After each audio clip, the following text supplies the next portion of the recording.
How's it going? How's it going? You're watching Vaughn Nola, and here with you I am in South Korea in Sinsung. I think I'm pronouncing it wrong, but I'm in South Korea in the Seoul area, and today I am Skyping with a former military colleague, and we both was actually in the same career field in the United States Air Force, Mr. Cody Nations. And just before we get started, this Skype interview is brought to you by Kimchi Socks. You know, the sock business that's taking care of your gift-giving needs when flour and candy isn't enough. So, Cody, first of all, welcome to my channel, Vaughn Nola TV, and I'm happy you was able to do this Skype from wherever you are in the world. Where are you located exactly? Because I looked for you, that Skype ID you gave me, it gave me a whole different guy who looked at like a creepy dude. I was like, I don't think this was where you, but where you at and what are you doing? Well, thanks for having me on, Jason. I really appreciate it. I am in Marion, North Carolina, which for most people, they probably have never heard of that. It's in between Charlotte and Asheville, North Carolina. So I'm on the East Coast. Yeah, I joined the Air Force in 2008, and like Jason said, we were in the same career field for about 4.5 years. I did 4.5 years, and then I did some reserve time for about 1.5 years as well in Arizona. I was stationed all over, primarily in Alaska. I did a 6-month tour in Iraq. I was stationed in South Dakota, and then did some reserve time in Arizona. Nice. I've been out since 2012. And as for now, what I'm doing is I'm still working on a couple of different business ideas that I've had over the last year. I consider myself to be a solo entrepreneur, so I don't really work with other people on their businesses. I tend to be working by myself. Mm-hmm. And most of the things that I do right now are health and fitness related, alternative health and fitness related. So I got into CrossFit back in 2010. That's sort of been the foundation for my personal fitness, but I do tend to coach on all sorts of different platforms or foundations rather than just CrossFit.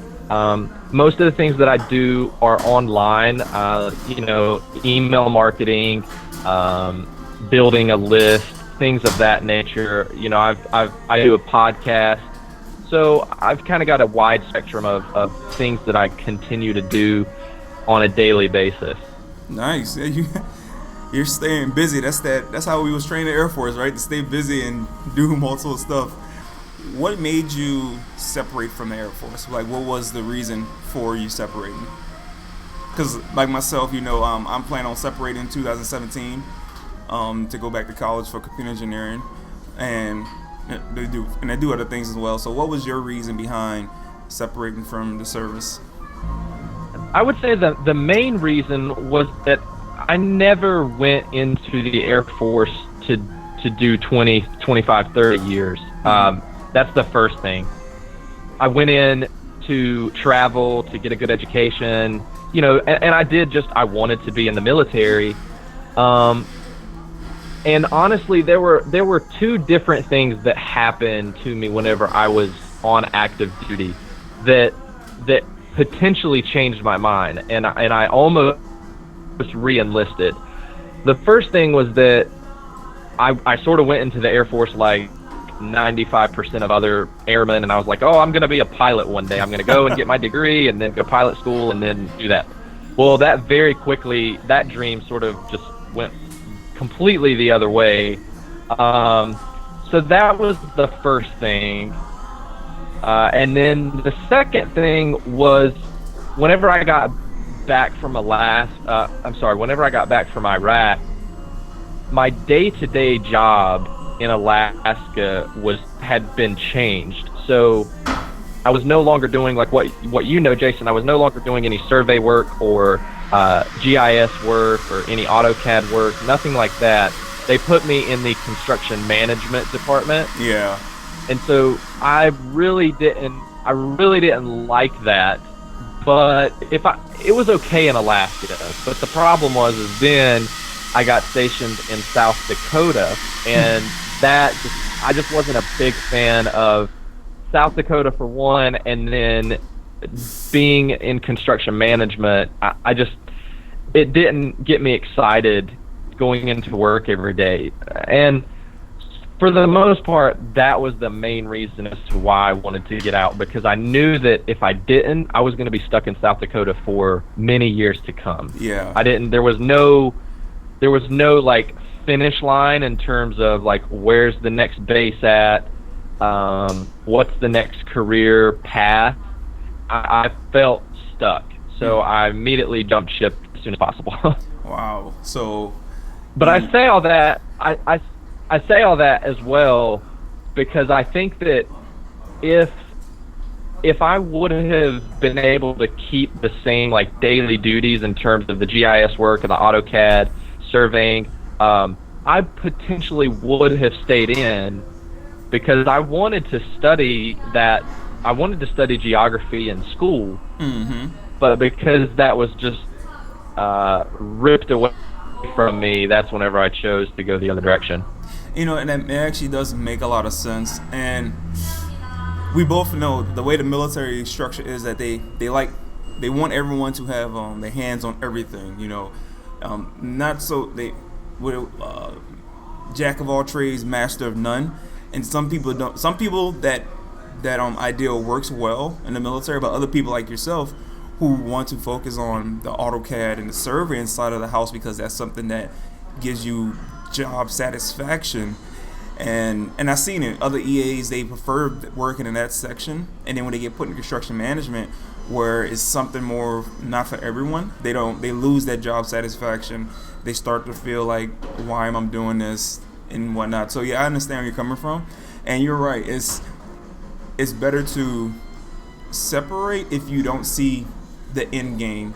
You don't see the end goal because you're going to become toxic in the shop. People are going to start seeing that, okay, he is not really liking this, and you're going to bring down. So I applaud you for notice that in yourself and doing that, because some people don't. Some people don't see it. Some people will be in denial and just keep on riding out the suck and let themselves become more and more toxic in the shop, and then they'll cause more problems in the long run. So hey, congratulations on making a big choice like that, because that takes a lot of courage to do that versus some people don't. You separated.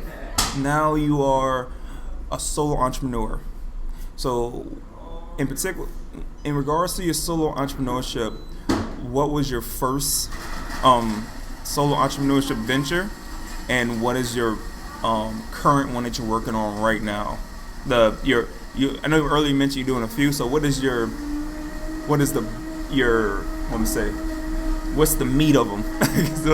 what's the main one out of all of them that's your big baby, your Kobe Bryant on the team in the say, so which one is it? Well, I would say the first sort of entrepreneurial thing that I did was whenever I immediately got out of the Air Force. I started working in a CrossFit gym in Scottsdale, Arizona, and most of the day I spent doing personal training, but I was completely responsible for getting my own clients, doing my own marketing and advertising so that people would want to hire me as their personal trainer. We really, in the business, we did not really advertise at all for personal training. It was pretty much all up to me. So I learned about marketing and advertising and sales in a very elementary way during that time. Then I guess there was like this sort of intermediate thing that happened where, well, I guess I wouldn't call it an intermediate thing. Really what happened was in 2013, I discovered like three main things that has sort of steered me in this other direction in terms of being an entrepreneur. And the first thing was that I discovered what a podcast was. And I don't mean that in terms of like I wanted to do podcasts. I learned what it was something that I listened to constantly that taught me about online marketing, online business.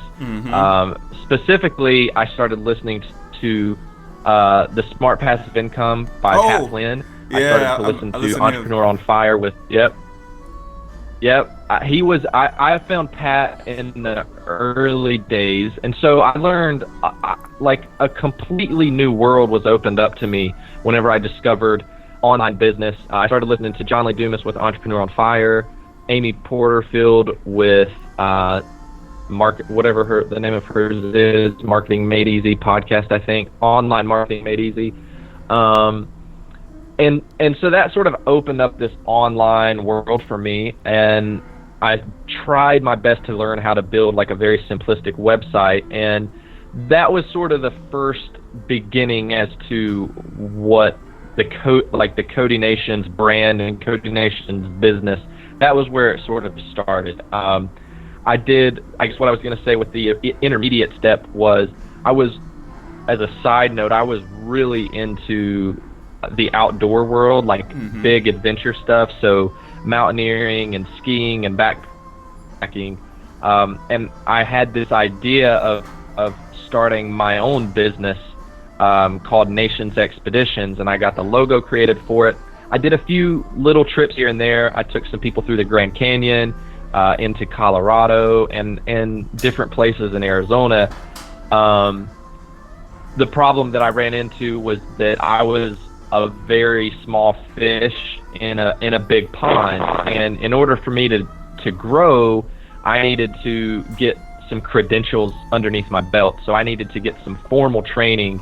So I got involved with this program in the end of 2014 and some of 2015, so this year. So I went over to Europe and did rock climbing for 3 months. I was all over the country of Spain. Wow. I went down in January to the southern tip of South America in the Patagonia region. I spent a month down there doing hardcore mountaineering. And then, I really don't need to go into like specific details as to why I sort of switched from that into what I'm doing right now. Really what it was just a couple of things. It was like I wasn't feeling super passionate about it anymore in terms of the business. I still love being outdoors, but whenever I started to have to worry about like, where's the next trip going to be, who's the next client going to be, I no longer loved everything about it. So when business got involved, my passion for it started to decrease. Got it.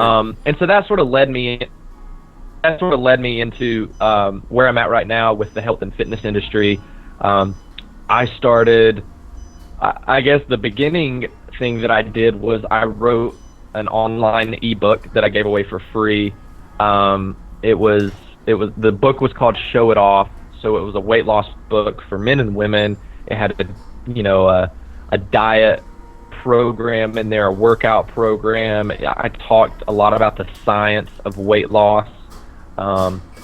And that did really well. I gave it away for free, and I got a lot of emails on my email list. And then I created, like, the first actual product that I created was an online weight loss course for women. Very in-depth course, and I continue to market and sell that today, and I'm always revamping the program.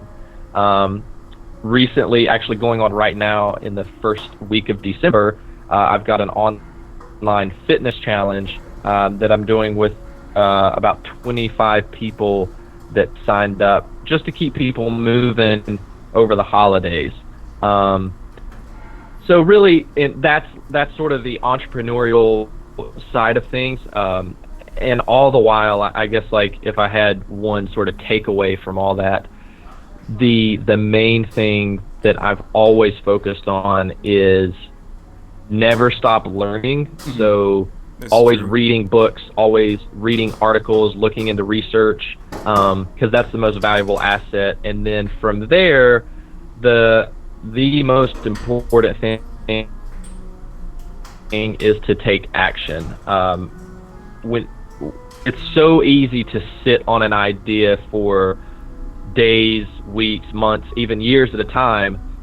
Ideas are easy, but the execution and the action is by far the hardest part, because you're afraid to, as soon as you take action, you put yourself in the position of either failing or succeeding. And most of the time we fail, and that's what's so scary, is that we talk ourselves out of it. And so that's always been the struggle for me. But as I mature in my entrepreneurial world, that's what I'm always working on, is taking action. And so that's pretty much where I'm at from the beginning to right now. Wow, that is that's quite a bit, man. So you said a lot there, and you put a lot out there. So you discovered podcasts of Pat Flynn, all those other guys, and I'm familiar with those because I listened to them myself. You went backpack Europe and Spain, and then you came across you got into sales and trying to be a personal trainer in Arizona. You now got your first product, a weight loss program for women, and to sum it all up, you took the steps, you took that action, like you said, and from you taking action and from you trying out your ideas, you discover, okay, this is not something I actually like, so let me stop doing this one and do a different thing until you find what you want. And for some people, they don't like that. Some people want to have that one thing that they know for sure, but you, like you said, you don't know until you take action on the idea that you have, and you are living that example, and you are learning, and clearly you listen to Pat Flynn, because that's some of the stuff they talk about in their podcast, is you have to take action, you have to try your ideas, and if it doesn't work out, you learn from it and apply it to the next idea that you have. And you, my friend, are doing that. And of course there's the ups, the downs with it. You both know that, but at the same time, you can't allow those downs to keep you down, because they're gonna come when you rise. You're gonna have a few things that bring you down. So yeah, man, I applaud you, man. You're doing good. Do you accredit your personality, your character now, to some of the traits that you learn from being in the military? Because in the military we're kind of taught to do these things, like do multiple things, try things, to learn more. Like you said, learn more and to grow. That's something that they do instill in us, because they know you have to become a well-rounded airman. But now you're a civilian, so you need to become a well-rounded human being. So do you think some of that stuff that they force-fed us in the military is what helps you achieve what you do now?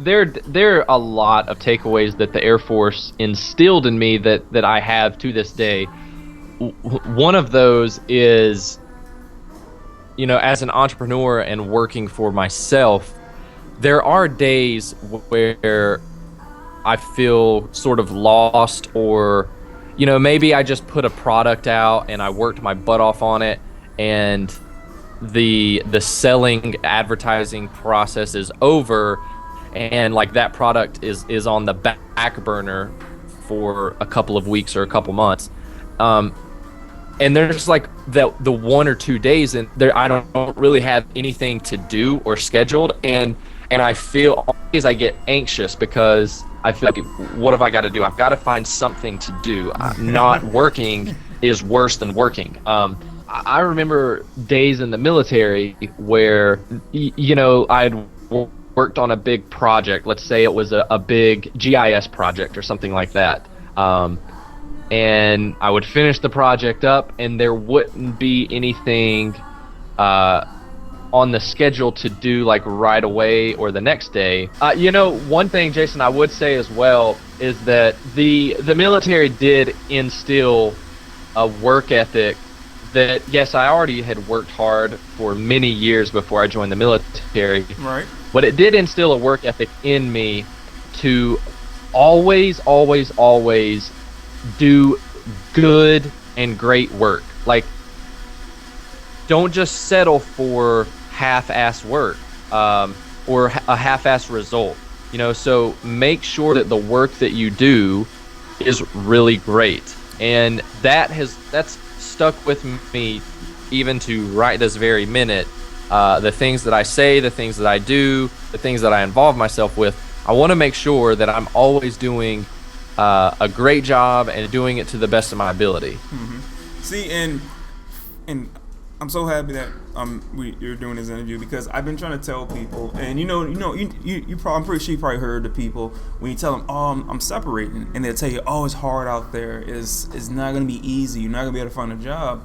But then I say this one thing. I said, look how hard you work for the Air Force.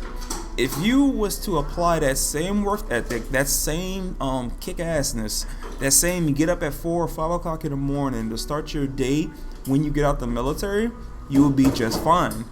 And some people don't think about that. They think, oh, once you know, oh, yeah, yes, it's gonna be difficult. You're gonna have challenges, but you also have challenges in the military that you conquer and rise above. So the same thing can be done and said when you leave the military. And you right here, my friend, are doing that. You are a living example of it. That, okay, yes, there's gonna be moments, but I gotta be doing something. One product's on the back burner. Okay, now what's the next thing to do? God, thank you for saying that, because I've been trying to. And so whenever I hear someone say they're separating, that's what I try to give them words of encouragement. Say, don't freak out. You work hard in the Air Force, right? Imagine now if you work hard for something outside the Air Force, and you'll be just fine. So that's why I've been wanting to interview you, because I see you on your Facebook, I see you on your YouTube, your Instagram. I see you doing these things, and you're putting in that work and that hard work. I downloaded one of your free ebooks, and it was awesome quality. So like you said, putting out awesome quality work. So you, my friend, you're going places. Thanks, man. You as long as you keep at it, what you're doing, you're gonna get there. Keep listening to Pat Flynn. And you're gonna make it, man. And I'm happy to see another fellow EA military person, who I'm gonna be following the same thing. Hey, because I'm getting out and I'm gonna go guard in Louisiana though, and I'm gonna be doing the same thing you've been doing, grinding, working hard, trying to make something for myself with that same work ethic, that same mentality. Well, not the same mentality as the military, but certain aspects of it that I'm gonna take out into the civilian world with myself. So, if you have the end this, do you have like one or two tips to give? I don't know. Since we're both private Air Force, do you have any tips to give someone who is considering separating and trying to go down the same path like yourself, or similar path as you? What are like 2 or 3 tips you would give to them? Maybe it's easy for me to say this because I'm on the other side now, but I would say the number one thing that I would tell someone that is considering separating versus staying in would be to try to shut out all the noise around you of what people are saying, because the one thing about the military is, especially the Air Force, is that it's just like a corporate job. It's very cush. It's very, very cush in terms of what you have to worry about, stress about. You do not have to worry about when your next paycheck is coming. You don't have to worry about getting fired, which, I mean, is probably one of the greatest things.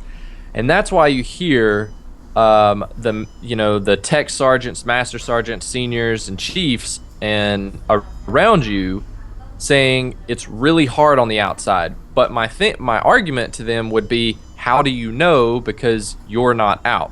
You just are assuming that it's hard because of things that you hear in the news and the friends that you have and what you see on social media and stuff. I would tell that person to try and shut out the noise around you and to listen to what your heart tells you. Be smart. Don't be stupid. Be smart, but do what your heart tells you to do. If you are waking up and the Air Force or any other branch for that matter is not serving you or fulfilling you in a positive way, then it's probably time to start looking as to what might do that. So that would be like my number one tip to do.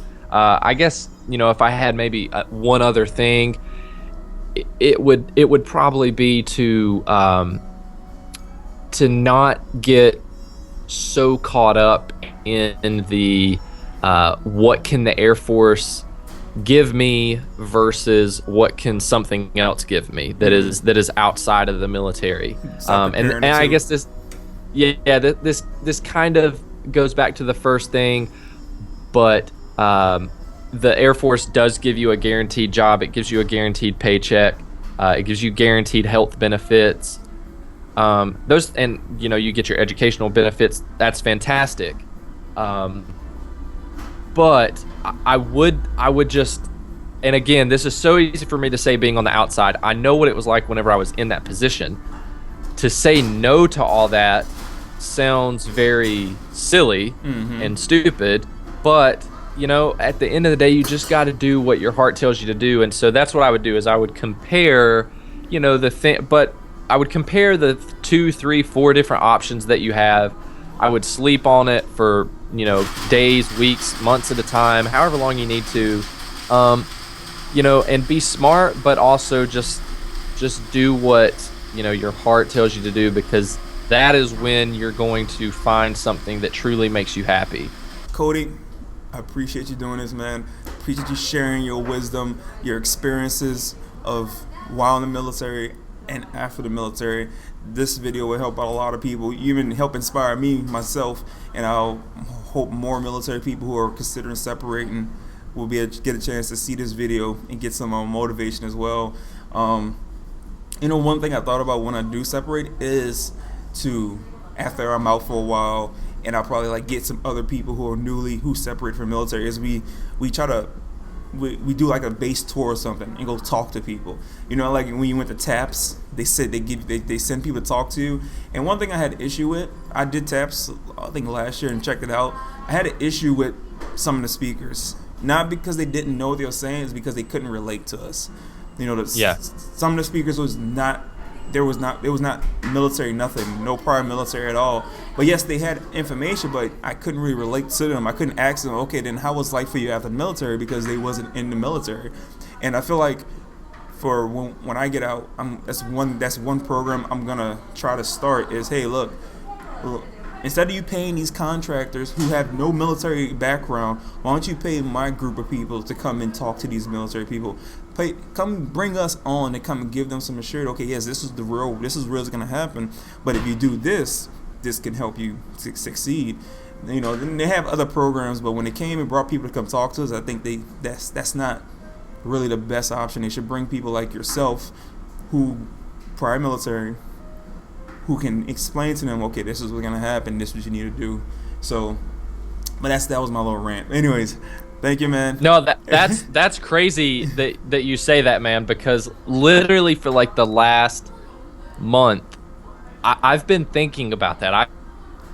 I've been thinking about I do have a passion for the military still. I always will, and I have sort of this underlying motivation, I guess, to talk with military guys that are potentially getting out. I think that comes from us, because in the military we talk to look out after each other.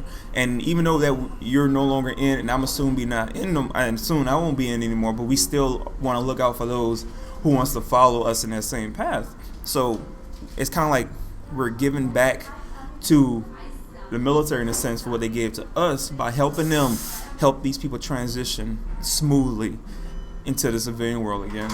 And hey, when I get out and you have that program, hit me up. I have no problem. I'll work with you on it, and we can form some type of small company that goes around and doing motivational and inspirational programs for military people, former military people. I totally agree, man. I'll definitely keep you in mind. We should definitely collaborate on something like that, because I wish that I had someone not like me. I'm not talking myself up at all, but I just wish that I would have had someone maybe 6 months before I separated, and then again going through the out processing process. I wish I would have had someone that looked me in the eye and was real with me and said, this is how things are going to go for the next month. This is how things are going to go for the next 6 months. This is how things are going to go for the next year, 5 years, because things are going to change. It is a shock that you, no matter how prepared you think that you are, Right. it is a shock that you cannot prepare enough for. Right. There are still times where I can't believe that I'm out. Right. You know, And it's crazy, man. it's I'm gonna say this last things, and so we can wrap it up. I met a few people who got out and they came back in, and some of the main things they say, well, you know, there was a lack of camaraderie in the civilian world, which is that's how the civilian world is. But there's ways to work around that, and you just gotta know how. They said it's like the people work ethics a little bit different. It was that initial shock. I feel that they wasn't used to because they came from the military and then they came back. So there's no fault to them at all. But I feel like if they would have had people like you and me who will be like, hey, don't worry, come, we'll talk to you, we'll help you, we'll be your life transition coach through the way to help you ease into it, to give you some ideas and tips to make this new life of yours work without you getting afraid and climbing back and going back to that world that you left for a reason. So definitely, we will be working with each other when I get out. Even before I get out, we can be working on something, and then when I get out, like, hey, let's just make this happen. But Cody, as a thank you for coming on to my YouTube channel, I'm gonna send you a pair of my sponsors, Kimchi Socks. I'm gonna send you some in the mail. And once again, thank you for doing this interview. I appreciate everything you shared with myself and my fans. And it's Nola, baby.